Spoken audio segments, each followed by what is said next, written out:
Fruity fragrances. I don't have a lot of them. I have a lot of fragrances, but I don't have a lot of fruity ones. And so I thought, if I really had to pick out just a handful just to keep for infinity, the only ones, these ones I adore, and I cannot feel like my fragrance collection is complete without them. I need these forever. So I wanted to share with you guys today the 8 fruity fragrances that I need for infinity. We're gonna start with actually like my favorite little raspberry scent, and it's a brand new one from Acro called Smile.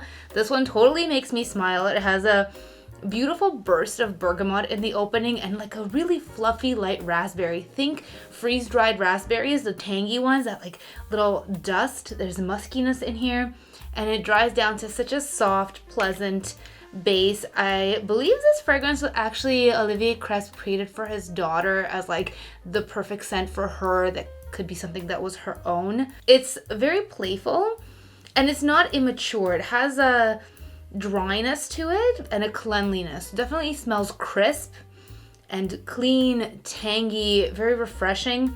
Very easy to wear all year round. This is not a juvenile fruity scent. In fact, all of these, they're quite elegant, even some that are on the sweet side, and there are some that are really on the sweet side. I would say they're all quite elegant.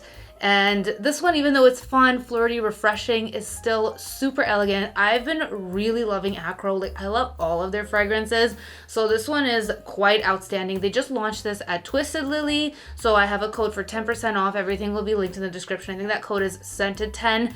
But yeah, this one's actually my scent of the day, and it's just such a pretty scent. Performance about 8 hours. The scent bubble is not big. It's kind of more for you to enjoy, I find. It's probably about a foot. Like, people will smell you if they come up close, but yeah, I just love this for that refreshing, tangy, but soft raspberry scent. It's probably one of the best raspberry scents I've ever smelled. Now, Jo Malone Blackberry and Bay. This is another kind of elegant, aromatic, herbaceous type of scent. I actually discovered Blackberry and Bay was my first one from the Jo Malone collection that I smelled, and I was like, whoa, this one smells so expensive. Like, you smell like really rich wearing it, even though it has fruitiness to it. So I will always have Blackberry and Bay be like close to my heart because it was my first Jo Malone love, and then I kind of went down the rabbit hole, went for like wood sage and sea salt and all that, but I always come back to Blackberry and Bay. It's so special to me. And yeah, just like an herbaceous, aromatic, fruity scent. It almost has like, I don't want to say a bitterness, but verging on a bitterness that makes it feel serious, even though it is berry centric. Most of these, I guess, even though I say fruity, they're like leaning more on the berry side. This one from Montal is called Mukat. I actually haven't spoken about this one very much, but I've been low-key like dabbling and enjoying it. And actually my hubby really likes this. And this has a strawberry note that does smell artificial. Like, this one is known for that artificial, almost like plasticky smell. People compare it to those Cabbage Kid dolls. I don't know what that smells like. I've never smelled a Cabbage doll. I don't know plastic doll head smell, so I can't compare that. But it does have this sort of like artificial strawberry candy, like kind of like those like Mamba chewy candies. If you're Eastern European, you're very familiar. There's vanilla, there's almond in here, so it gives it this sort of almost plasticky effect. Like, I get that, but it's super fun. It's an unusual type of scent. It's a very unusual type of fruity scent. This one is not tangy. It's more leaning towards the creamy facet, so I like it for that. Not ultra creamy, not whipped cream, just almondy sort of cream. So yeah, gets a lot of hate, but I love it. Okay, this one, I don't know if it's still available. It is Good Girl Gone Bad Eau Fraiche. I got this last year at Sephora. It was kind of on a clear out, and I like this so much better than the original Good Girl Gone Bad, which is an awful name, but scent is like a peachy osmanthus flower, very flirtatious. Gives me gold digger vibes. No shade.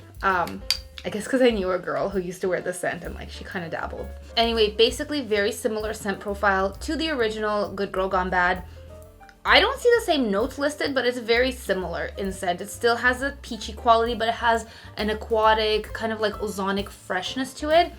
juicy and I think more summer friendly. It's less powdery, so I like it for that. I feel like sometimes peachy type scents, they can get almost too powdery, so this one tones it down and freshens it up, and I love it for that. How could we complete this list without Soradora Jani? This is the most delicious gourmand scent that I will never be without. Never. This is like a yummy caramel, apple crisp. It has a juicy quality to it, but also this like goopy caramel drizzle. Kind of like a tutti frutti vibe. It's so delicious. It is mouth-watering. It has nutty facets. It's very toasty.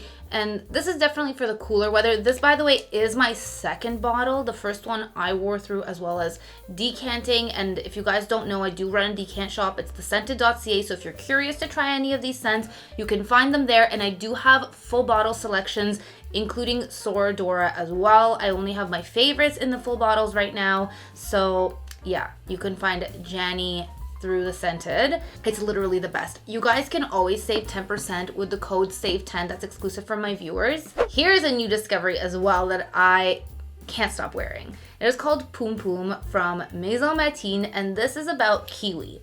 So everything else up until now, well, not everything, but mostly has been like more or less on the berry side.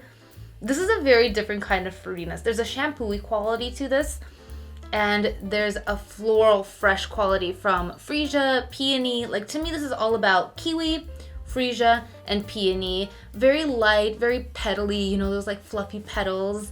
Very playful and easy. This just reminds me of those like careless fragrance days where, you know, you just want to smell good. Hard to make a kiwi fragrance like really smell classy and not like a body spray, but this one is so successful. It's not just like a kind of a juvenile like spray and go, nothing wrong with that, but I think that this one is incredibly well done. It's perfectly balanced with like playfulness, fruitiness, kind of a shampoo-y, refreshing quality, and some little bit of nostalgia in there. There's something about the scent. Yeah, the whole house of Maison Matine, actually, I really like everything from them.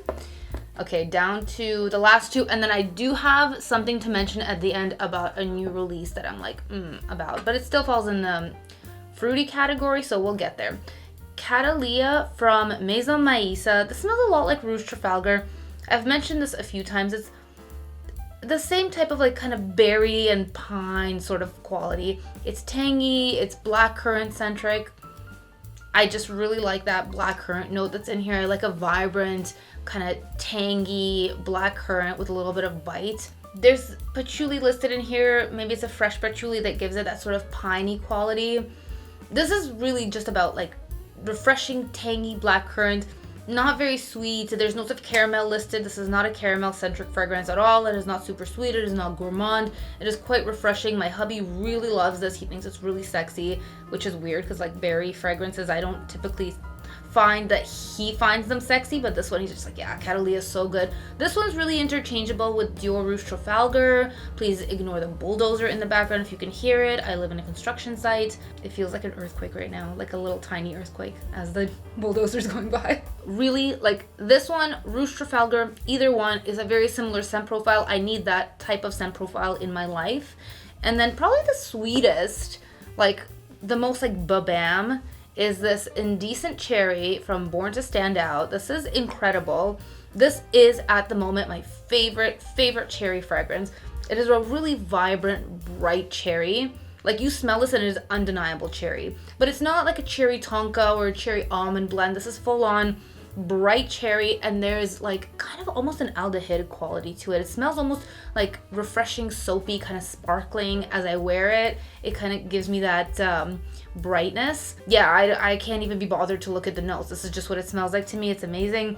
It's brisk, it's refreshing, it's juicy, it's delicious, and it's like kind of like edgy, sexy. So I think it's one of the best, if not the best, cherry fragrances. I just keep falling more and more in love with cherry fragrances. So each one that comes out, I'm like, this is my favorite. No, this is my favorite. But this one really is my favorite. Okay, now onto the like so-so stuff. So we talked about like the my infinity fragrances. Here is a new release that I wanted to touch on from Commodity. I generally really love Commodity, and they just came out with Juice, and I thought, wow, I'm definitely gonna love Juice. It's gonna fit right in here, and it's gonna be like a forever love. And you know what they did? They put amberwood in here. So, not a fan, but I do love the Juice Personal, or what I like to call the Juice Minus. This one has violet leaf, and I sprayed it here testing it out to check if it goes sharp, and it doesn't.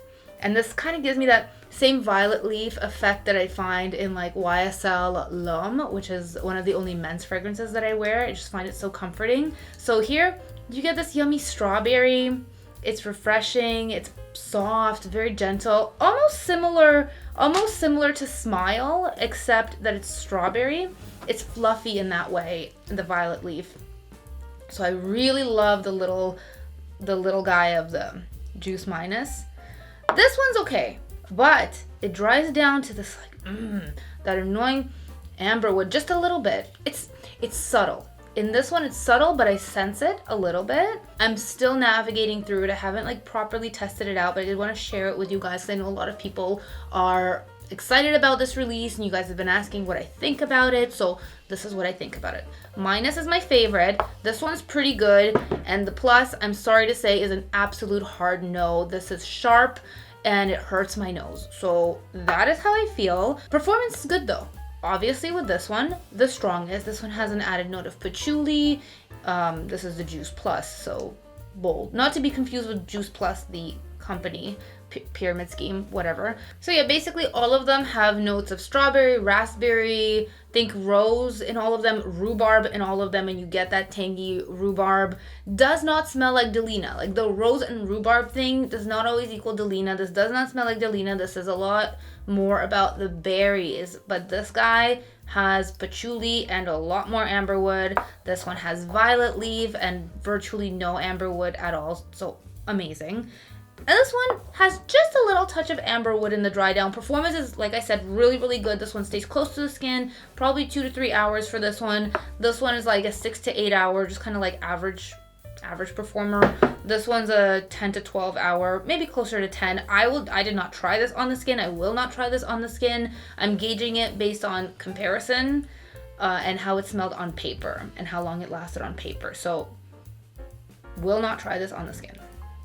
So that's it. I hope you guys enjoyed. Please comment down below. Let me know how you feel about Commodity Juice and if you strongly disagree. Thank you guys for watching, and I'll see you in the next one. Bye.